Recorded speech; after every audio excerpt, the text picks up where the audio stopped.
Hello friends, compatriots, constituents, it's your bro from another Mo, Ghostradamus, God Emperor 2040, running for God Emperor in 2040, so vote for me for God Emperor in 2040, and today I want to talk about a story from back when I was in the United States Navy. I had my manager, I'll keep him unnamed unless he wants to be named, then he can let me know, but he'll probably never see this video. So my boss was my work center. They call him the work center supervisor in the Navy, and they were doing some work on the electrical switchgear on an aircraft carrier, the USS John C. Stennis. So they were doing some work on the There's a long, complicated story about how this problem existed, but I'm not going to go into it right now. Ultimately, what it was is that they had gotten permission to work on a low voltage system live, which I think is 120 volts, right?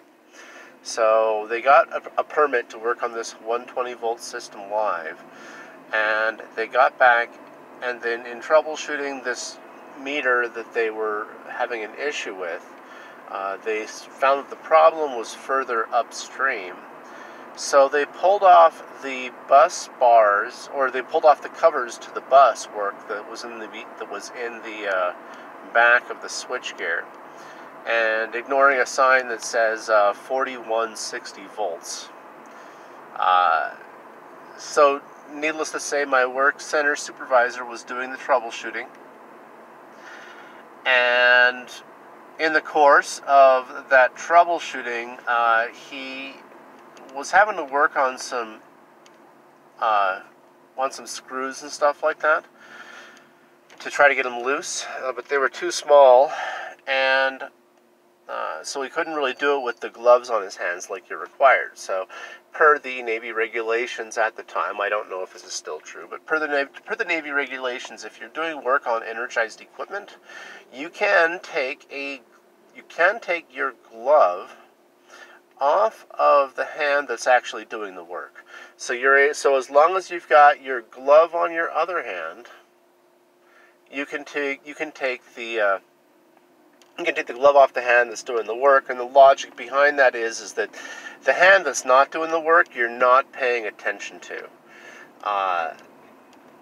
And so you're keeping an eye on where your hand is actually doing the work. So that's technically the safest hand to take it off of, even though it's working around the vicinity of energized equipment. So anyway, he was doing some work around the bus bars for the electrical system, and it was 4,160 volts, which is about 40 times the amount that people typically see in their houses. It's about 20 times the amount that your dryer runs, but it's a different story. So anyway, he was doing this work, and he got a little too close to the bus bars, and the 4160, even though he didn't make direct contact with the bus bars, the 4160 jumped from the bus bars onto his hand in a sort of like, if you imagine like a lightning bolt, that's kind of what it does when it arcs. And so it jumped across his arm, and I myself wasn't actually there, because at the time my daughter was being born and we thought she might have birth defects. So I was able to be off the ship at this time. So they were actually out to sea and stuff like that. So I was able to be off the ship to be there for my daughter's birth. But the story that the guys told me about what happened that day, so this was a switchgear room. It's about, I want to say, 15 feet by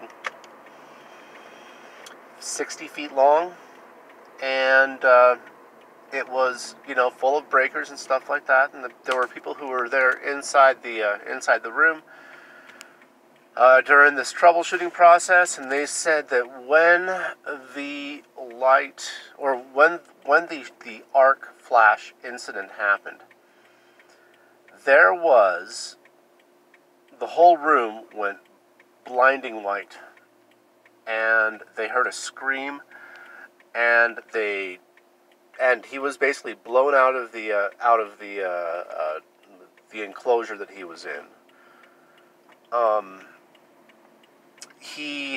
They called medical immediately, and medical came and retrieved him from the switchgear room. It was really a scary moment. They treated him, and he survived. It turns out that like the path of electricity was actually from his elbow, or from his wrist to his elbow in the same arm. So it never went across his heart. And because it was an arc and not a direct contact with the gear, he survived. He didn't lose his arm. Got shot with 4160. Didn't lose his arm.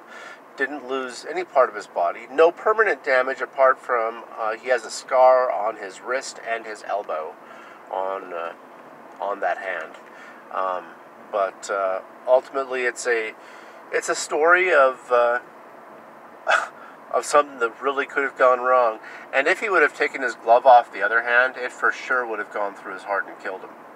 So I know it's not politics or whatever, but I just wanted to share this story because I found that this is a story that stuck with me, for the past 20 years. This is something that I've heard about, talked with the dude, experienced it, and it's not too often you see shocks with 4,000 volts where people survive. So I guess this is a cautionary tale to any of you Navy electricians out there, or electricians in general. Don't mess with 4160. So this has been Ghoststradamus, God Emperor 2040, running for God Emperor in 2040. So vote for me for God Emperor in 2040, and thanks for listening to my story.